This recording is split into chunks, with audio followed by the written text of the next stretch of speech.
So, guys, EFC 86, EFC Africa. Yes, guys, you heard me. I said EFC, not UFC. For those of you that don't know, EFC is the biggest MMA promotion in Africa. Globally, when it comes to production, globally, it can be ranked next to Bellator, One Championship, and the rest. I don't know what position it holds in the hierarchy of top promotions in the world, but it's certainly well run, because we don't really know the insights too much or anything going on. I think they are But well rated because they are on the zone, on Super Sports, yeah, on most of the media platform in Africa. So I think shout out to you those can guys. watch it globally anywhere. So EFC, when it comes to EFC is the final standard. Anyway, so EFC Africa had one of their biggest events of the year, or probably the biggest event of the year this year because of COVID. They only had two. EFC 86, where the main event was Reinaldo Ekson versus Igeu Kabesa, who is like the GOAT of their featherweight, right? Mm-hmm.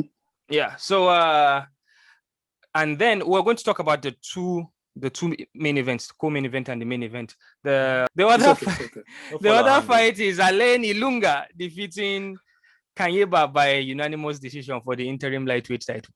So first of all, shout out to EFC for a beautiful production, from the camera to the ring girls to the camera crew to the commentary to the officiating.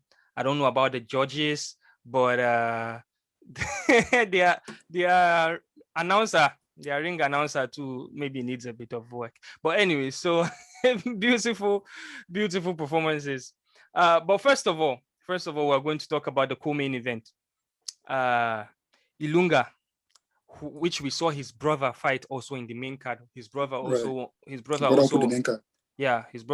won. These Congolese guys are on it here. So Ilunga defeated Kanyeba. Kanyeba, I believe, is another Congolese guy too. Yeah. Yes. Yeah, this is for the interim lightweight title. So first of all, guys, I'm not as learned as Farouk is in EFC. Neither am I as learned as my UI is in EFC. I only watch the fights if it comes up. So Farouk, what would you say about the co-main, Ilunga being the new interim lightweight champion? I've already given a shout out to the production of EFC, so you don't have to touch that. Just tell us about the performance and the quality of the talent. Because it was a good fight. It was a good fight. Ilunga, is a grappler, a wrestler. He came in and did his job. He dominated the fight from start to finish. Kanyeba was more like the striker. He tried to just some similar fight with Hakim and Evelov. So there was no chance for Kanyeba to do much. He could not strike because he was being taken down all throughout the fight. So Ilunga did what he did. He dominated the fight. He used his wrestling, and he got a unanimous decision victory, which a lot of people are saying well deserved because the guy has been coming for this for a long time. He's supposed to be the guy that's supposed to fight for the main belt. But I think the other guy, the champion, I can't remember the name at the moment, is an English guy who is a bit like injured or could not travel due to COVID. So he cannot go to South Africa at the moment. So they have to put on an interim title. So Ilunga did what he had to do, and he is now the new interim lightweight champion. All right. So Mayo, over to you. First of all, shout out to Alain Ilunga is a legend of the sport. I don't know if you guys know him. I've seen his highlights before. He's a legend. And he has beat this guy before. So they fought before. He has beaten before. And Ilunga is not a wrestler, he's a striker. That's what's crazy about this performance that he did yesterday. Okay. Ilunga is a legit. I'll send you guys a video of one of his very highlights, like kick knockouts that he did in the AFC, like I think maybe 5 or 6 years ago. For him to implement that game plan of wrestling was very impressive to me because he's a legit striker, man. Ilunga is one of the legit strikers. Like, I think all these EFC guys are very legit, man. The talent pool in the EFC is very, very, very good. You know, so shout out to them. That was a very good event, and it's a well-deserved champion. So respect to him. All right. So when do you think he's going to fight the champion? I think when everything opens up, maybe later this year, maybe December, maybe November, probably later in the year. All right, guys. If you are EFC fans, apologies if we are not really going in depth properly. So we're just putting more interest into EFC now. Like we felt it's high time we start to give more light, throw more light to EFC fighters. Yes, and if you are people know about the sport. Yeah, if you are EFC fans, can you drop some comments and educate us and give us sources of how we can get more content from EFC? If you're not an EFC fan, by the way, I'm telling you, go check out Ilunga's highlights. He's a nasty guy, man. I'm telling you. On the field. All right, we go straight to the main event, which was a shocker. Well, sadly for African MMA enthusiasts, the featherweight title has left the shores of Africa. It's in Brazil now. Reinaldo Ekson defeated Kabesa after an early knockdown. The fight started in the first round. Reinaldo, I think he landed a strike and Kabesa went down, but Kabesa fought, and but then in the end, it was too much for him, and he gave up his arm for I think it was a triangle choke, an arm triangle, inverted standing arm triangle choke. No, so the arc choke. All right. Anyway, so all right. Anyway, so yeah, that was a shocker, because in this game of mixed martial arts, just a small error, a fraction of a second can change everything. Yeah. So let me start with Mayo. Mayo, how did you see the main event going, and were you entertained? Very entertained, man. Listen, Ekson has been commenting on everybody's page. Oh yeah. I'm coming for that belt. I'm ready. I was very impressed by performance, because the guy he beat, again, I don't know if you guys don't watch EFC, you guys should need to go back. Like that's a legit. That guy is a pound for pound great in Africa. There's a guy that he beat. Yeah. There's a guy he beat called Danny Henry. Danny Henry is the first guy to beat. Danny Henry is the only guy before yesterday that beaten Dawood before in the UFC in his first fight. He has beaten another guy. I've forgotten his name. That guy's in UFC now. Yeah. He beats another guy. Damn, I had this thing yesterday. But anyway, he's a legit. Kabesa is Kabesa. Kabesa is he fought at Brave FC before, the Bahrain championship, another promotion in Bahrain in Asia. He has been in title fights in EFC since 2015. All his fights in 2015 have been title fights. Yeah. Right. So that's a big upset, man. It's major upset. I was so shocked I couldn't believe it. But listen, he got caught early, and he fought hard but that guy blocked the submission and he just didn't let it go.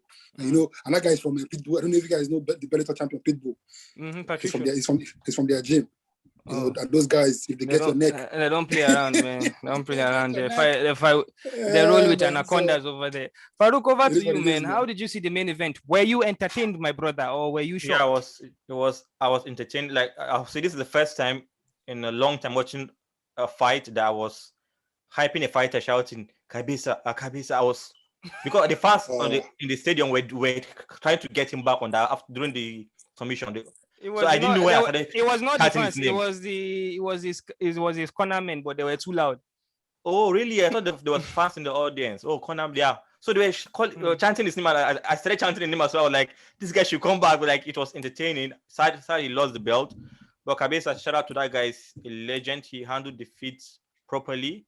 So he was previously before this fight. He was on he has four title defense at featherweight.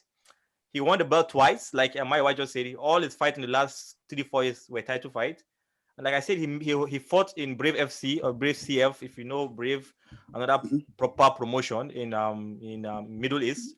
So Kabesa is just that guy that's going to be a champ with the belt or without the belt. And I would like to see that fight again. I don't know. I didn't say much about the fight because you guys already said everything. It was an early knockdown, and he fell into that. He fell into that choke, and he could not recover. He tried to survive. He stayed in there for almost a minute, trying to twist, trying to turn, trying to get out of that submission, but he could not do anything about it. All right, guys, we'll move on. That's it. All right, cheers. Shout out to EFC, man. Amazing. But before amazing production. Yeah. So, Maya, what do you think? Do you see Kabesa being EFC, or is he going to move out? Because they've been talking about him leaving EFC for UFC or a major promotion. I feel like he has already been called for the Now at Contender Series. I think so. I think he has already, because they don't make these things public until it's they don't. Very close. But his interview yesterday, he said he's open to opportunities. So I don't know if it's confirmed, But I think that Kabesa needs to leave the EFC. I mean, maybe if he wants to do the rematch with this guy first, so he can go on a win, maybe. But I think one more fight max. He needs the time for him to leave. Even if his Bellator is going to, it doesn't matter. Let him get here and let people know him here. All right. Well, there's this South African guy, Pumi. I know you guys know him. I think he's in Cage Fury. No, yeah, Cage Fury, right? Fury. Yeah. Cage Fury, yeah. He's the featherweight. Lightweight Champion. Flyweight. Sorry. Yeah, there's I saw him recently calling out Tim Elliott. Tim Elliott had his fight fall out, and he's looking for a new challenger in the UFC, and he stood up for it. And I'm pretty sure the world don't know Fumi yet, but when he gets into the UFC and performs and grabs the mic, everybody will know him, because I'm telling you, he's the Chris Jericho of MMA. But when it comes to cutting promos, but anyways, you guys will see him. South Africa, man, stand up, man. Anyways, I want to ask 2 things. One, real quick. One, we're hoping that the welterweight champion, the EFC, can get. He needs to fight, man, and that he's a legit guy as well. Yeah. Temba Gorimbo. And then also, I just want to say, like the fighters in the EFC, they look like they're smaller. And I don't know if you guys remember, Dacha Lungambula was the heavyweight champion in the AFC before he left. And now he's at middleweight. So I think all these guys, even Kabesa, he might need to drop down. To 35. He came in there at 142. You guys, you have to look at this situation from the fighter's perspective. When you are in the lower divisions or lower promotions, you would not want to kill yourself to make weight. You understand? So that's why. Well, in the UFC, you have a whole 3 months of camp. You know, you would have your meal, your dietitian. Yeah, because those guys in the UFC, they'll be too small, man. Drop down, and then you will see them. You see them after weighing the next day. They have swollen up like puff. Anyway, so we'll move on to boxing, guys. Boxing now. Come on, African.